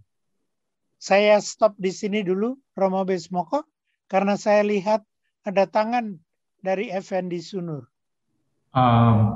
Bapak Kardinal, Bapak Uskup, dan para Romo, saya tertarik dengan apa yang baru dikatakan oleh Romo Mardi soal Santo Yusuf yang tukang itu. Jadi kemarin kita diajak untuk berpikir soal Santo Yusuf sebagai Bapa yang baik, tetapi juga kalau lihat dia sebagai seorang tukang, maka dia Bapa yang terampil juga. Nah, jadi saya tadi juga ketika menyimak apa yang dikatakan oleh Romo Wilhelm, ya saya lupa tadi. Kita semua ini terpaksa, ya. Kita semua ini terpaksa untuk masuk ke dalam dunia online, dunia digital, begitu. Padahal kita semuanya sudah tahu gitu sejak dulu. Tapi kita dipaksa karena apa? Ini syukur ada pandemi, jadi kita dipaksa untuk masuk di dalam dunia digital secara lebih serius. Saya hanya mau menggarisbawahi bahwa kemarin Romo Mardi ngomong soal Santo Yusuf sebagai Bapa yang baik, dan sekarang Santo Yusuf sebagai tukang, itu berarti Bapa yang terampil. Lalu kita semua, saya pikir kita semua juga diajak untuk menjadi Bapa yang baik dan juga Bapa yang terampil tentunya. Dan itu tepat di situ. Lalu ketika kita menghidupi dunia kita perlu untuk melihat juga visi ke depannya seperti apa. Kita ngomong soal online dan offline, itu perlu tetapi tidak mencukupi, karena di dunia luar sana orang sudah berbicara soal artificial intelligence. Sekarang kita sudah ngomong soal narrow artificial intelligence. Kalau Anda lihat orang-orang sedang berusaha untuk membuat mobil tanpa supir, ya, atau sekarang orang-orang sudah ngomong dengan 5G-nya sehingga seorang dokter di Singapura bisa mengoperasi seorang pasien yang ada di Amerika dengan robot di Amerika, begitu, dan dengan presisi yang sangat tinggi. Dan kita sudah ada di narrow artificial intelligence, begitu. Dan dalam kurun waktu kurang dari 20 tahun lagi kita akan masuk general artificial intelligence, di mana mesin-mesin kita masih belum berbentuk seperti manusia, tetapi sudah punya kemampuan seperti manusia, ya. Karena ya jelas bahwa otak manusia hanya punya 80 miliar sel yang saling terhubung satu sama lain, tapi kalau kita lihat bahwa kita dibatasi oleh tengkorak kita, sedangkan kalau kita nanti masuk di dalam General Artificial Intelligence kita akan bukan kita, dalam mesin-mesin kita akan saling terhubung dan bisa berpikir, merasa dalam tanda kutip seperti manusia. Dan nanti pada akhirnya kita masuk pada Super Artificial Intelligence yang membuat bahwa daging robot kita pun bisa berdaging, punya mimik wajah seperti kita, seperti itu. Jadi dan bisa diutak-atik sehingga jauh melampaui kemanusiaan kita. Saya mau mengatakan ini bukan soal mau membuat kuliah digital, bukan, tetapi bahwa lihatlah apa yang terjadi di dunia itu perlu kita lirik bersama, gitu. Orang di Amerika bahkan sudah bertanya-tanya, kalau nanti ada aliens, ya, aliens itu benar-benar ada, apakah kita perlu membaptis aliens itu atau tidak? Pertanyaan begitu. Orang bahkan bertanya, Yesus itu, Tuhan itu berinkarnasi itu satu kali saja atau berkali-kali di dalam dunia ini? Itu pertanyaan yang sudah ditanyakan oleh banyak teolog di Amerika sebenarnya. Dan saya hanya mau menangkap apa yang dikatakan oleh Romo Wilhelm tadi, ya. Kita tidak cukup untuk hanya menanggapi, ya, tapi kita harus punya sebuah visi ke depannya. Kalau gereja ini benar-benar adalah gereja yang selalu terus memperbaharui diri, kita juga perlu punya, dalam bahasa perusahaan, manajemen perusahaan, kita harus punya R&D, sebuah kelompok di mana berpikir, ya, soal visi 10 tahun, 20 tahun lagi dan seterusnya. Karena kalau tanpa itu kita hanya menjadi reaktif, dan kalau reaktif menjadi terlambat. Sedangkan kita perlu visi, ya. Visi itu dalam arti bahwa kita mengantisipasi apa yang terjadi dan bagaimana mulai berpikir soal cara-cara kita hidup menggereja dan berpastoral nantinya ke depannya dalam 10-20 tahun lagi, bukan hanya soal bahwa kita berpikir soal bagaimana yang secara konvensional antara manusia, tetapi bagaimana kita menghidupi industri 4.0, era industri 4.0 ini dengan sungguh-sungguh. Dan saya pikir kita perlu visi, dan kita tentunya di balik segala kesibukan kita perlu untuk juga kumpul dalam arti mungkin kelompok kecil punya visi untuk kedepannya seperti apa, 10 tahun ini ke depan itu hidup kita menggereja dan berpastoral di era digital ini bagaimana dihidupi. Saya pikir itu juga penting untuk dipikirkan bersama oleh kita. Jadi kita itu tidak hanya reaktif begitu, ya, dan terpaksa karena dipaksa oleh keadaan, tetapi juga kita perlu untuk membangun visi hidup menggereja di era digital secara serius. Saya pikir catatannya saya itu saja, Romo Marty. Terima kasih atas mengingatkan akan gereja yang terus memperbaharui diri. Nanti kalau kita berpikir serius tentang itu, pasti aspek moral, sakramen, apa semuanya itu harus didagingkan kembali. Rohnya boleh sama, inkarnasi itu. Tapi nanti pemahamannya, bentuk konkretnya seperti apa, itu nanti harus dipikirkan lagi. Seperti itu. Terima kasih. Terima kasih, Romo Effendi. Baik, terima kasih Romo Effendi, Bapak Kardinal, Bapak Uskup, dan juga para Romo. Karena waktu kita mendekati akhir, maka mungkin satu kesempatan untuk Romo Marty memberikan tanggapan singkat, atau mungkin memberikan semacam bundelan untuk permenungan kita hari ini.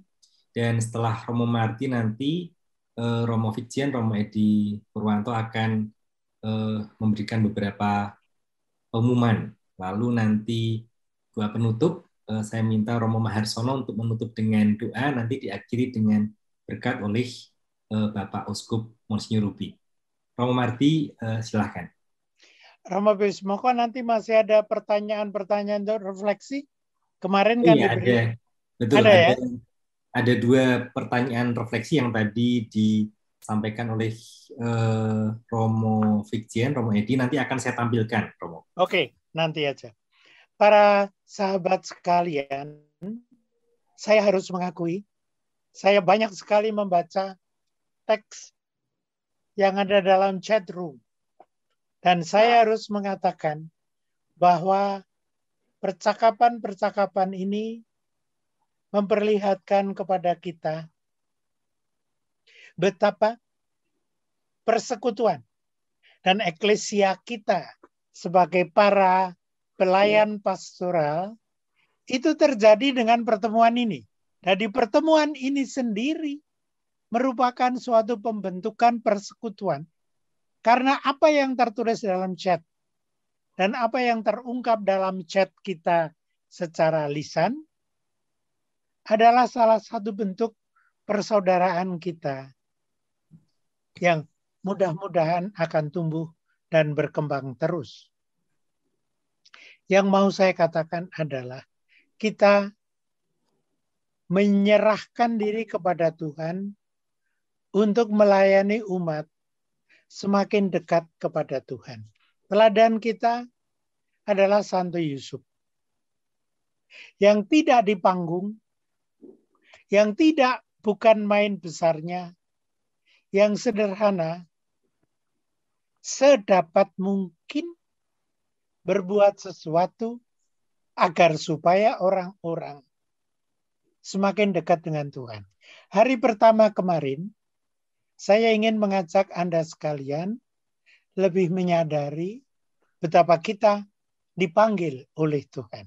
Yang kedua, betapa kita dipanggil oleh Tuhan untuk membagikan panggilan Tuhan kepada semua orang. Hari ini kita ingin memperdalam, kalau begitu bagaimanakah cara kita membangun suatu persaudaraan dan persekutuan yang dari satu sisi menyadari panggilan Tuhan, dari sisi lain benar-benar bertekad untuk menggunakan apa-apa saja untuk dapat melayani Tuhan. Yang kita mungkin belum tahu sekarang bentuknya seperti apa. Para Romo sekalian, tapi khususnya Bapak Uskup Semarang, Monsinyur Pujo dan Romo Kardinal, saya ucapkan terima kasih bahwa saya diperkenankan mempersiapkan Paskah dengan cara ini. Karena dengan demikian, tidak hanya bahwa saya merasa kembali menjadi orang Purbayan seperti tahun 77, tetapi juga bahwa saya jadi orang Keuskupan Agung Semarang seperti tahun 1943 ketika masih bayi dan seterusnya dan sebagainya. Romo Edi Purwanto, Bapak Uskup, Kuria, dan seluruh keluarga Keuskupan Agung Semarang, banyak terima kasih saya boleh hadir bersama dengan Anda.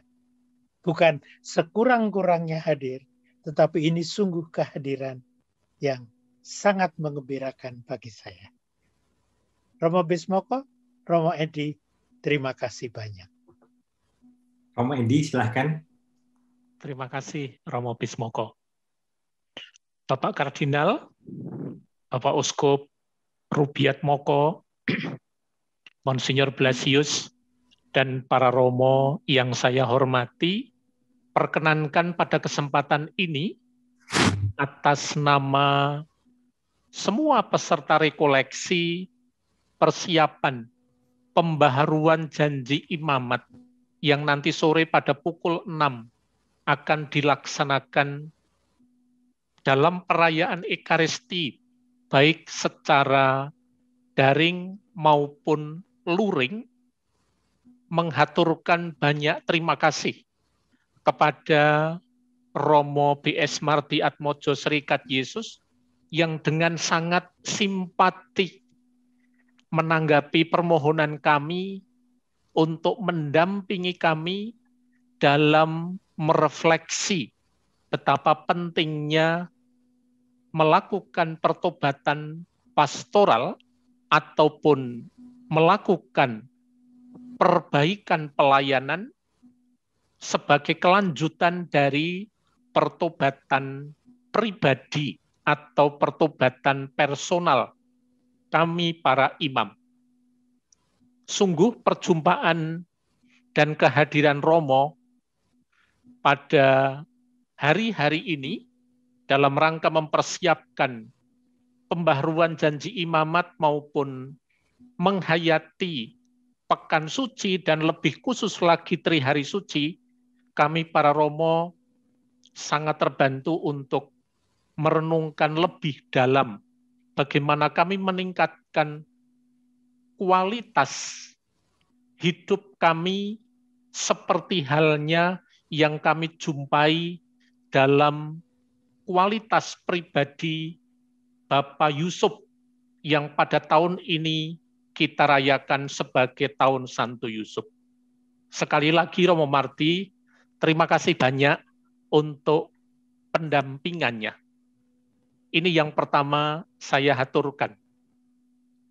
Yang kedua, lebih merupakan pengumuman singkat untuk para Romo, juga untuk Bapak Kardinal dan Monsinyur Blasius, bahwa nanti sore pukul 6 kita akan menyelenggarakan perayaan Ekaristi, pembaharuan janji imamat dan pemberkatan minyak suci, yang secara luring menghadirkan romo-romo dari rayon kota Semarang di Gereja Katedral untuk bersama-sama berkonselebrasi, tetapi juga secara daring menghadirkan semua romo yang berkarya di wilayah Keuskupan Agung Semarang untuk berkonselebrasi juga jam 6 sore.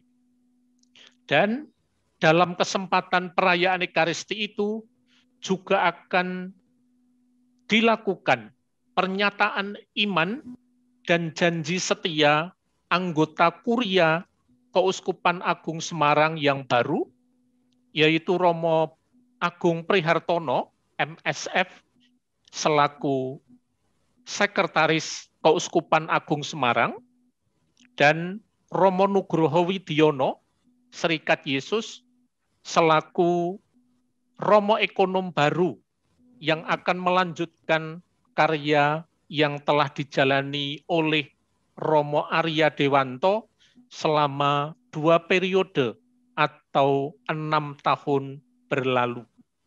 Mari kita satukan doa-doa kita untuk pembaharuan semangat atau pembaharuan janji imamat kita, dan juga kita doakan 2 rekan imam yang akan bergabung dalam keanggotaan Kuria yang baru di Keuskupan Agung Semarang ini. Dan sesudah pelantikan itu akan diteruskan dengan doa umat dan persiapan persembahan.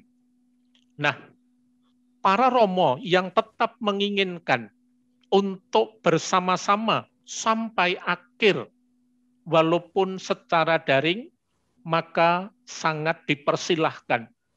Tetapi bila ada romo-romo yang setelah persiapan persembahan mulai, lalu akan meneruskan secara komuniter, baik di pastoran ataupun di komunitas biara, sampai dengan mengakhiri perayaan Ekaristi, juga dipersilahkan. Itu saja Romo Bismoko yang ingin saya haturkan untuk Bapak Kardinal, Monsinyur Blasius, dan para Romo yang hadir dalam rekoleksi ini. Terima kasih, berkah dalam.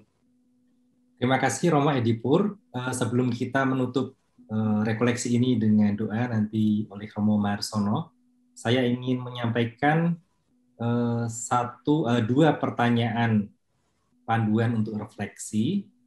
Tetapi para Romo bisa juga mengembangkan refleksi yang sudah ada di panduan yang telah dibuat oleh Romo Marty yang telah dipersiapkan untuk kita. Nah, pertanyaan yang bisa ditambahkan di sini adalah bagaimana para Romo memaknai tantangan pandemi COVID-19 ini dalam upaya mengembangkan spiritualitas relasional melalui terbentuknya paguyuban-paguyuban virtual sebagai bentuk persekutuan gerejawi, tanpa harus kehilangan atau menghilangkan relasi fisik manusiawi. karena orang cenderung cari enak, kenyamanan, kemalasan, dan tidak repot, tidak ribet oleh tata aturan protokol kesehatan.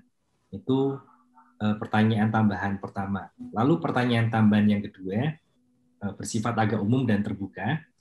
Bagaimana para Romo menanggapi perkembangan kecenderungan orang untuk memilih perjumpaan secara virtual, entah apapun alasannya. Nah, kedua poin refleksi ini bisa ditambahkan bersama dengan poin-poin pertanyaan refleksi yang sudah dibuat oleh Romo Marty di dalam panduan.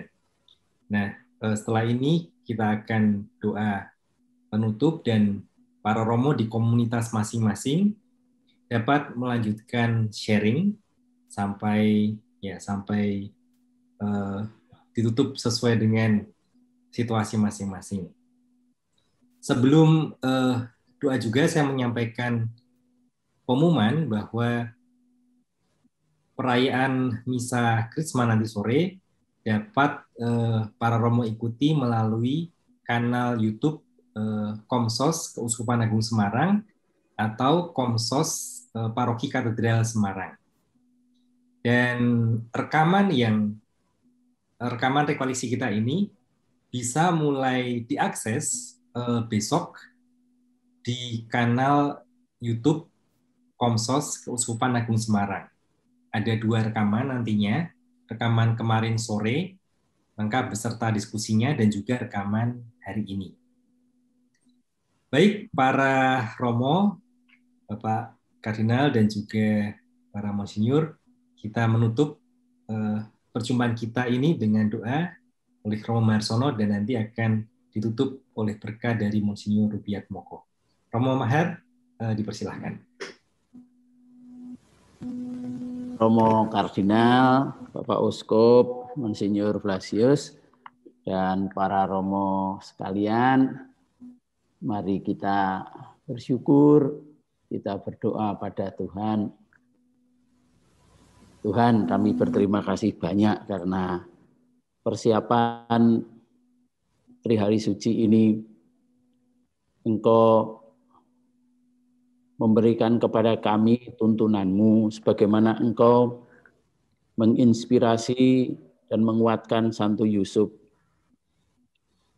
sebagai Bapa, sebagai orang yang mendengarkan Engkau, sebagai orang yang memberikan batinnya juga ruang tidur, mimpi untuk Kau masuki sebagai sentuhan-Mu. Kami berterima kasih atas saat-saat yang sangat mengesankan ini. Tuntunan-Mu agar gereja terus mengadakan pembaharuan diri, terbuka kepada Roh-Mu yang terus membaharui gereja. Maka juga kami mohon berkatilah seluruh gereja, lebih-lebih Keuskupan Agung Semarang, agar seluruh komponen gereja belajar dari Santo Yusuf, belajar dari pengalaman-pengalaman yang telah diberikan kepada kami lewat tradisi seluruh gereja. Bersama Bapak Uskup kami mencari, menemukan bagaimana pelayanan-pelayanan bisa kami kerjakan demi semakin besar kemuliaan-Mu. Tuntunlah kami semua sehingga dalam kesatuan seluruh anggota gereja ini kami menemukan Paskah, kami menemukan pembaharuan-Mu. Dan kami mohon Engkau berkenan memberkati semua ini lewat Gembala kami, Bapak Uskup Rubiatmoko. Kami aturkan, Monsinyur. Tuhan beserta kita sekarang dan selama-lamanya. Semoga kita sekalian senantiasa dilimpahi oleh berkat Allah yang Maha Kuasa, Bapa dan Putera dan Roh Kudus. Amin.